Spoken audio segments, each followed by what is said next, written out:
Jean Marais a connu l'amour, le succès et la joie d'être père. Toutefois, malgré une romance unique aux côtés d'un homme qui avait peint ses traits avant même de le rencontrer et les aventures de sa vie, l'acteur avait également connu des pertes qui lui ont amené beaucoup de tristesse. Jean Marais, décédé le 8 novembre 1998, avait filé un amour exceptionnel aux côtés de l'artiste emblématique qui aurait réinventé le théâtre, Jean Cocteau. Cependant, la vie ne leur a pas nécessairement fait de cadeaux. Ayant perdu l'amour de sa vie, Jean Marais avait également dû faire face à l'éloignement de son fils adoptif. Découvrez les détails de la vie à 1000 à l'heure de celui qui était devenu le sex symbole des années 40. La vie amoureuse extravagante de Jean Marais. La vie amoureuse de cet acteur emblématique de l'après-guerre est restée unique depuis la rencontre de celui qui allait bouleverser sa vie, Jean Cocteau.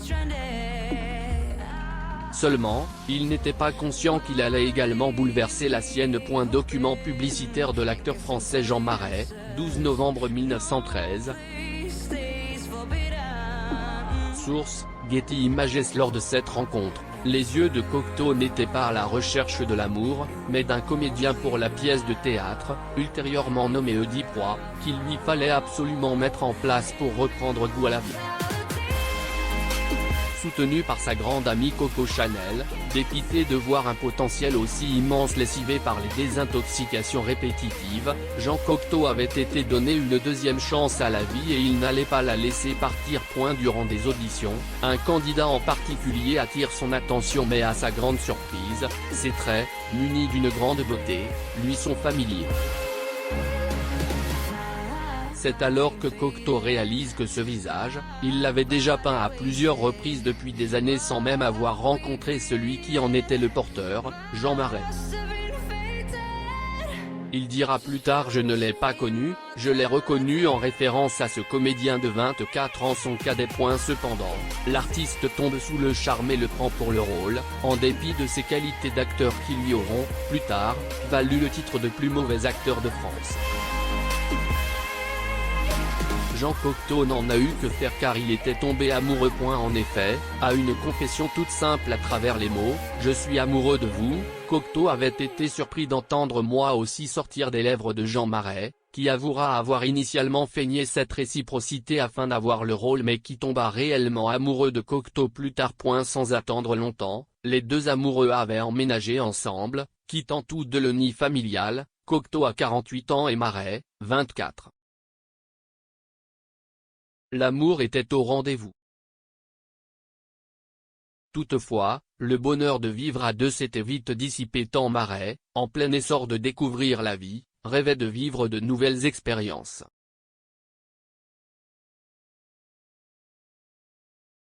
Cet amour avait amené son soutien à une relation libre, voyant aller et venir des jeunes hommes de leur cocon idyllique. Après plusieurs rôles travaillés à deux, Marais et Cocteau reçoivent les bonnes grâces du public à travers le chef-d'œuvre de Belle et la Bête. Malheureusement, ce chemin était, lui aussi, truffé d'embûches et Serge se retrouve sous une pile de dettes. Tristement, cela avait amené à une certaine rupture entre père et fils, tant Serge était du genre fier. En outre, Jean Marais était parti s'installer au sud à Vallauris et a fait la connaissance du couple Pasquali, Joseph et Nicole, pour lequel il avait développé beaucoup d'affection. Leur couvrant de cadeaux, Marais ignorait que cela creusait encore plus le trou qui le séparait de son fils jusqu'au moment fatal de 1998. Serge a très mal vécu cette période. Il voyait son père s'éloigner petit à petit. Qui avait besoin d'être aimé et entouré.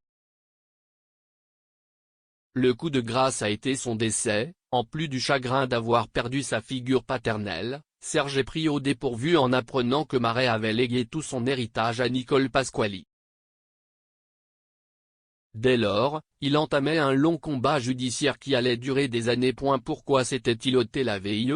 Des suites du procès judiciaire mené pour récupérer l'héritage de son père, le fils adoptif de Jean Marais, Serge Ayala, connu sous le nom de Serge Villene-Marais, s'est donné la mort avec un fusil de chasse. Cette tragédie a laissé beaucoup de questions sans réponse.